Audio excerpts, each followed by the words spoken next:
Hello everyone, welcome to UTA Planetarium's next live stream. My name is Levent Gürdemir. I'm with the UTA Planetarium. I am an astronomer, and last week we talked about buying a telescope. So hopefully you bought your telescopes, and hopefully they are a good one and suggestions worked. And if you have your own telescope today, I'm going to show you some of the resources, especially free resources you can find out on the internet, and you can start your stargazing journey. It is not that difficult, so you can always do that. The first thing I would like to show you, some online resources. So when you go to your computer, there's an amazing application, amazing software that you can download to almost on anything. If you are using a PC, a Mac, an Android, a Linux, doesn't matter. As you can see all over here, it supports a lot of platforms. So it's called Stellarium. Stellarium is a sky simulator. So it's an application that you can project a realistic sky onto your desktop computer or monitor or your screen display. And it shows you what is available in the sky to you. So it's a free download, don't pay anything. Download it to your computer or your device and run it and start exploring the sky. It is very easy to use. I would like to show you a little bit of how to use it.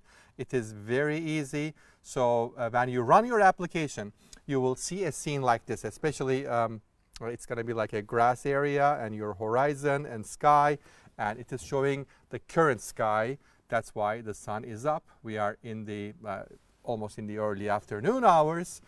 So when you go down a little bit, that bar rises up and shows you some of the options. And one of the information it shows you is here. It is date of the day and time. So, and this is also the time zone you are in. And it shows you some of the controls. So there's a play symbol, which means just play the time. Just act like we are in the regular time. And as you see, it's actually right now playing. It is showing us the real clock. So, well, this wouldn't be, of course, you don't have to wait until the evening hours. You can fast forward the time.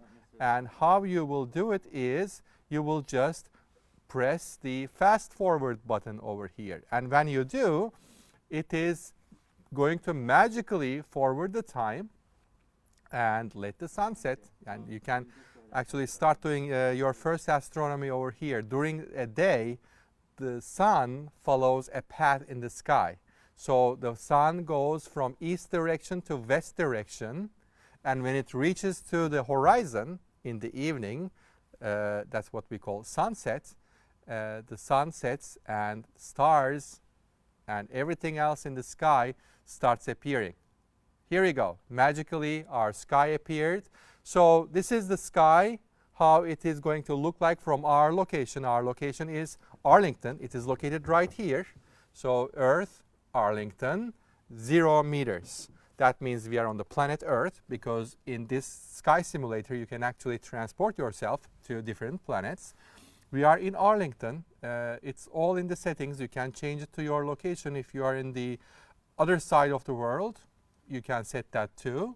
And 0 meters is the altitude of your city. So Arlington is not 0 meters, but for convenience, it starts with 0. You can set your actual altitude if you would like a precise look of sky. So, well, there's a lot of things in the sky. How do I know which is which, and how do I know which is important? All you need is just scroll your mouse onto a bright object and just click once. Immediately it will show a lot of information, which many of them you won't need, and you don't need to know for any stargazing. But this is, for example, it is showing me star Fomalhaut. So let's find another thing. For example, there is another bright star over here. It is showing all the names and different names, and you see all like a catalog numbers over here. Those are important for astronomers like me. We are not interested in the name like Difta. It is beta sets or 16 set Hipparchus numbers, and all other catalog numbers are shown, but those are important information to me. And here are some known or familiar objects. For example, right here is the moon. So when you click on the moon, it shows you a lot of information again. Magnitude, how bright it is. We talked about magnitude maybe several videos ago, and the smaller the number is, the brighter the object. So it is actually minus 11, which is typical for a moon. It is very bright object. So there are other information. One of the important information is the rise time. It rises at nearly 12:11, and there's going to be a set time somewhere in the list. So you can find a lot of information in it, especially if you are looking for how high it is going to be. That information is also located over here. One of the cool thing is, once you locate an interesting object in the sky. Levent, I have to interrupt you. This is behind you. Does it say that there's going to be is this going to be a conjunction tonight? We get the moon right next to Mars? Well, tonight, this guy? Yes, the thing is going to be not that close in the actual sky. They will look more separated because we are right now looking into a computer screen, and everything is more squished in the computer screen. So don't let that fool you. So I have to say, so how close is Uranus and the moon tonight? Well, let's find out. We can actually zoom into that, and we can find out how close they are. There's actually a tool somewhere that you can pretty much, well, Uranus is, as you see, is not visible. Let's try a telescopic view. I was just going to talk about these cool telescopic views, and let's try. So when you click on one of these telescope tools on the right corner, then you can choose a telescope and you can choose to look. And this is right now we are using a 16-inch Meade telescope, and the model name is over here, LX200. This is the identical telescope we have in the observatory. And we can put different lenses on them. You can scroll through available lenses, and you can find out how Uranus is going to look in your telescope. And as you see over here, I don't see Mars. Well, let me see if I can change my telescope, and I can get a smaller telescope a little bit, and I can get the Mars in the same picture. So yes, here you go. Right now, if I use a Meade ETX 80 millimeter telescope, which is considered a small backyard telescope, we can get Mars and Uranus is in the same view. Again, they are not overlapping. They are not really in the conjunction, but they are close to be conjunct. Okay, I think I just need to clarify this for everybody. So Uranus and the moon are not that close in our sky tonight, but Uranus and Mars are. Yes. Okay, and then additionally, one more thing, just because I think that people, the viewers watching, would be very upset with me if I didn't just ask you, is there a correct pronunciation for Uranus? Well, the correct pronunciation, most correct pronunciation I know is Uranus, because these are not coming from English language. Those are, the names of the planets are coming from the Roman gods, and the correct pronunciation is or has nothing to do with the misconcepted pronunciation of this planet. So Uranus is always how I call it. Any other questions, Jim? No, I think that's it. I just for all the middle schoolers and third graders out there, I needed to be the person to ask that question. So sorry to interrupt, but just needed to clarify that there was no Moon Uranus conjunction and how we were supposed to say that. Well, yeah, it is always asked by the fourth graders, fifth graders, even sixth graders. But yeah, if you would like to find out the naming of the planets, there are pretty interesting stories actually And some of the names, some of the planets were named differently. For example, Uranus has actually a wonderful history. It was actually first named George. Did you know that, Jim? Yes, it was first named George. I did not. So when William Herschel, he was a great scientist, he was looking for a new planet in the sky, and finally, by just scanning the sky by a huge telescope, he discovers this planet, Uranus, in the sky, because first it thought to be a star. It was observed before, but it thought to be just one of the stars, but he realizes this planet, this object at the time, was shifting respect to background stars. So if it is shifting, changing its position, it should not be belong to the background stars. That object, that means, is way close, so that makes it a planet orbiting around the sun. But he was doing his observations with the funding from King George. So that's why after... Oh, no, wait. So it was named after King George, like the king that we left England for. Yes. Okay, And so if there was a name worse than Uranus, they named it after somebody who was pretty terrible. That works out. He hired him to do the observations, and he provided the telescope and funding. The scientists usually don't have their own money to do research, so they need a funding, right? And today that funding is provided by mostly government agencies, for example, NASA. So King George provided the funding and all the instrumentation, and after finding this planet, so he was asked in the first place to name the planet, and he named it George. But that was not received well among the scientists, and nearly less than a decade later, the communities, the scientific community, decided that planet should be named differently, not should be just named after someone. Anyway, if I discover my own planet in the future, I don't get to choose to give my name. You cannot call, or we cannot call that planet Levant. So it has to be globally accepted name. All right, so if you have any questions, please ask on the chat. And let me see, we have already some questions. Well, my kids are at school. It would be great to show them. Will this be available as a recording to watch later? How do we get access? Well, it is available on Facebook as long as we just keep the video, which we don't have any end date to remove the videos. You can always find the videos on the video section of our Facebook page. So go to our Facebook page and click on videos. You will be able to find out the latest videos we post. We also post these videos on our YouTube channel. So follow our YouTube channel and you will find the videos too.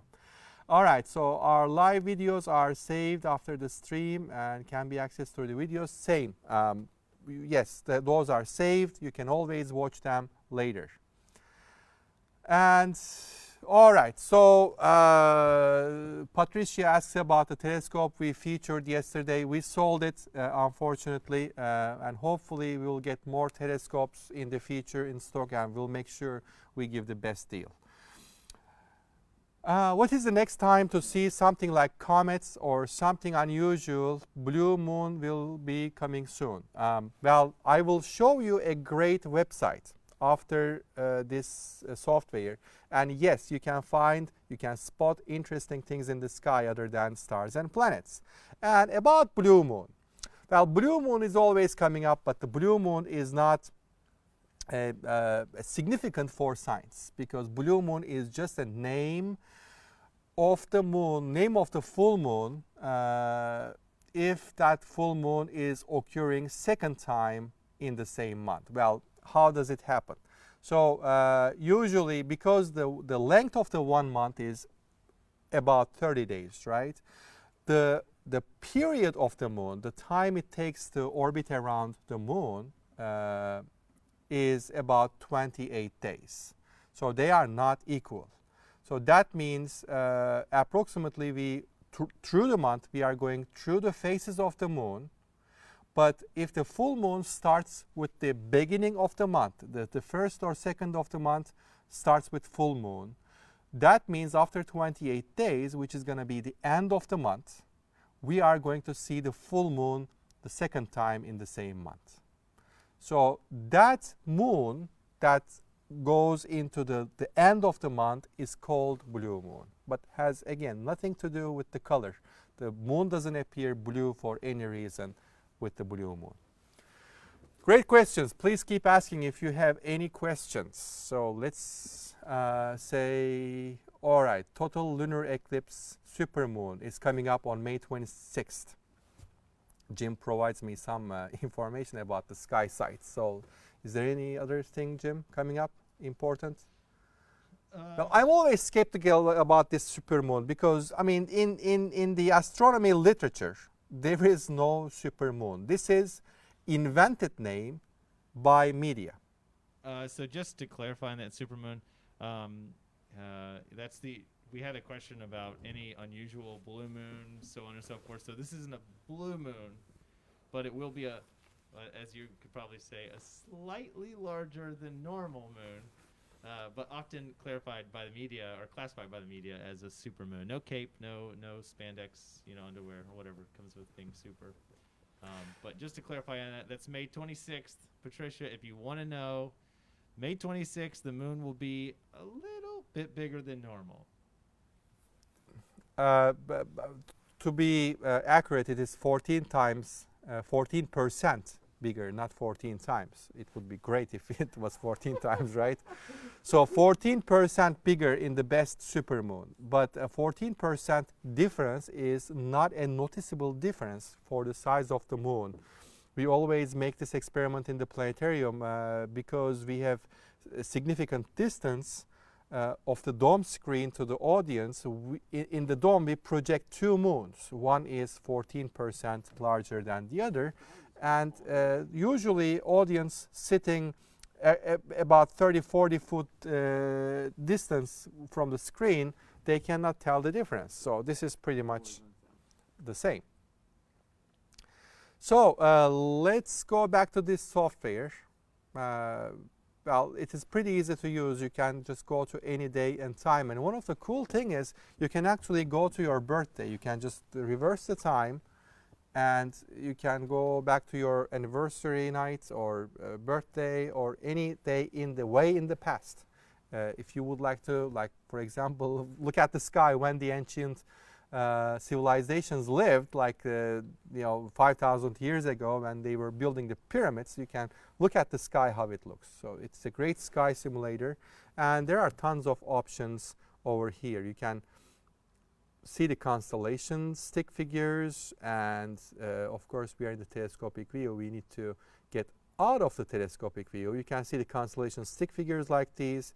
You can turn on the labels and lots of different options. So you can play on your own, and there's documentation available if you need. And one of the other websites I would like to show you is over here. This website is a very old website, but it is a great resource, especially if you are looking for something extraordinary in the sky. Of course, other than UFOs. Well, this website is not going to predict any UFO sightings, but it will predict a lot of other things. For example, this website is called heavens-above.com. Again, it's a very free resource, and over here you see some of the links. For example, under satellites, there's a lot of things. I'm not going to go through everything in the sky, but this is showing Earth's actual position and the satellite, the ISS. So when we say live sky view, you can get another map.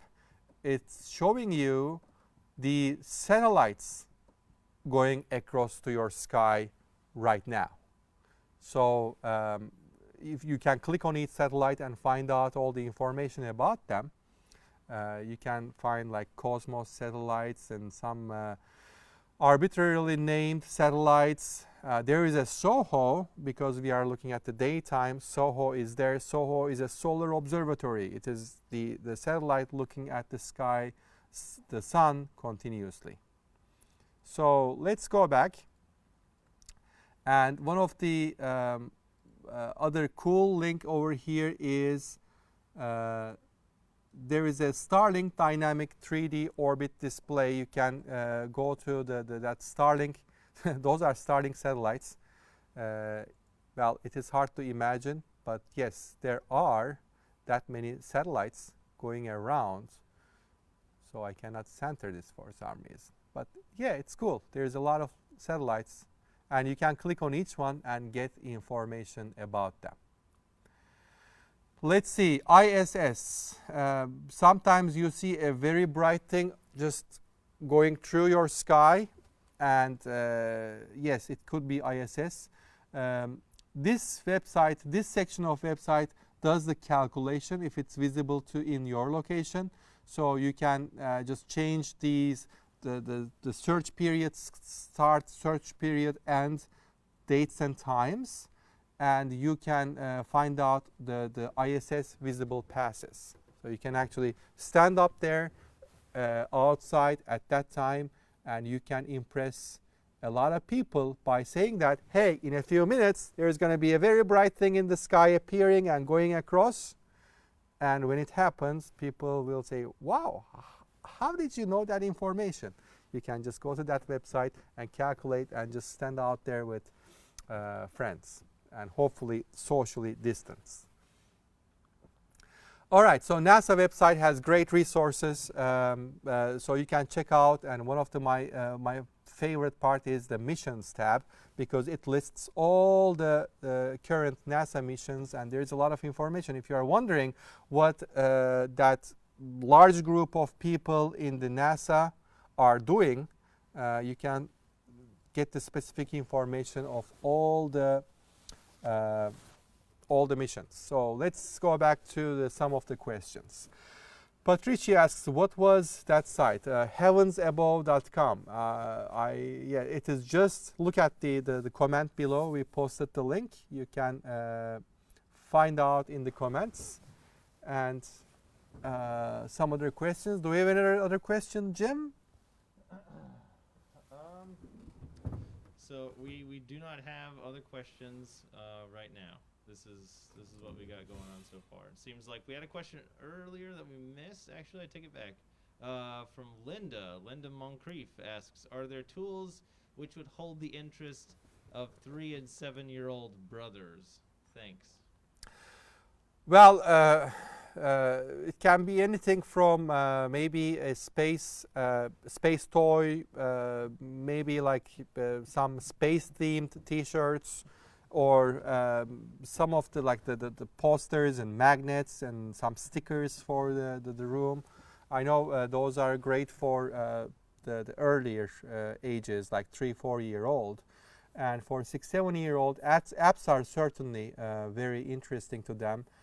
Just showing the things in the sky.